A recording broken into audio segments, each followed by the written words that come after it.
Oi, gente, tudo bem? Hoje é dia de reflexão bíblica e eu quero refletir hoje sobre um conflito familiar que ocorreu entre Esaú e Jacó. Vamos lá? Bom, gente, hoje nós vamos refletir sobre a história de Esaú e Jacó. Isaac, ele compreendia que havia uma hierarquia e o filho mais velho, que dos gêmeos foi o que nasceu primeiro, que era Esaú, era o filho que teria o direito da primogenitura. No entanto, Rebeca se aliou ao seu filho mais novo, Jacó, e toda essa situação trouxe sérios conflitos a essa família. Esse conflito perdurou por muito tempo. Inclusive, Jacó teve que ficar por muito tempo distante de toda a família, se esconder, porque o seu irmão queria matá-lo. Então, toda essa situação, esse conflito, essa quebra de hierarquia, essa quebra de pertencimento, ocorreu essa situação na vida de Jacó.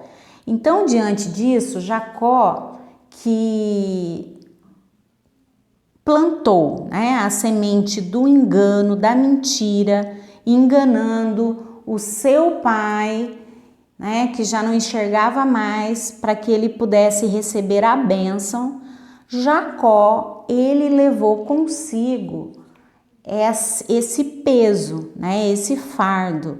E quando ele trabalhou com Labão, ele também desfrutou desse engano. Ele também foi enganado, ele teve que trabalhar 7 anos, casou com uma das filhas que não era a filha a qual ele amava, e todos conhecem essa história.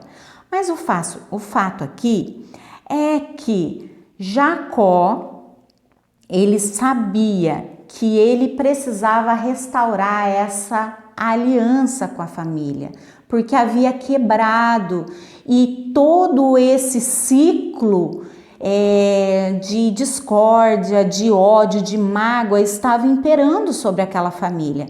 Então, na Bíblia diz que Jacó, ele luta, com o anjo, porque ele queria a bênção de Deus. Então, o que a gente entende aqui? Jacó, ele se quebrantou espiritualmente falando, ele se submeteu, ele reconheceu que ele precisava de Deus, que ele havia se enfiado numa confusão tão grande que só Deus poderia o abençoar. E ele havia recebido uma ordem para que ele retornasse para sua casa, para que ele retomasse aos seus parentes. E ficou sabendo que Esaú estava vindo com 400 homens ali, e Jacó estava naturalmente com medo de morrer, diante de toda a circunstância que ele havia criado. Então ele luta com o anjo, ele ora a noite inteira, ele clama, ele pede, ele clama por perdão, por misericórdia, e Deus abençoa a vida de Jacó. Quando Deus abençoa a vida de Jacó, e ele é machucado na coxa, e aqui a gente vê que ele se derramou na presença de Deus, ele clamou, ele orou, e muitas vezes a gente precisa se render fisicamente, se ajoelhar na presença de Deus, para que a gente possa ver o caminho se abrir, para que o sobrenatural aconteça na nossa vida. E então ele, estava lá diante desse reencontro, sabendo, que Esaú estava totalmente irado, com ódio, querendo acabar com ele diante de tudo que ele fez, de tudo que ele plantou. E então na Bíblia diz que por 7 vezes ele, honra ali o seu irmão, e tá preparado ali com presentes. Eu vou representar os presentes aqui com esse símbolo aqui do dinheiro, para reconciliar ali com Esaú.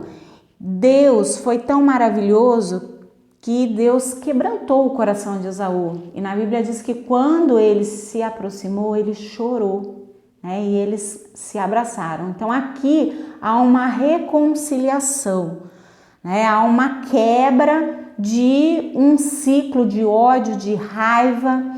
E aqui a gente observa o quanto Deus faz maravilhas no nosso meio e o quanto nós precisamos da presença de Deus na nossa vida para que esse sistema familiar seja restaurado, para que nós possamos prosseguir com a bênção de Deus. Que Deus abençoe a sua vida e que você, mesmo diante de todos os seus conflitos, você possa compreender, né, que Deus, que a presença de Deus, ela restaura, ela transforma e ela nos faz viver o melhor de Deus. E assim Jacó seguiu abençoado e perdoado. Que Deus abençoe sua vida.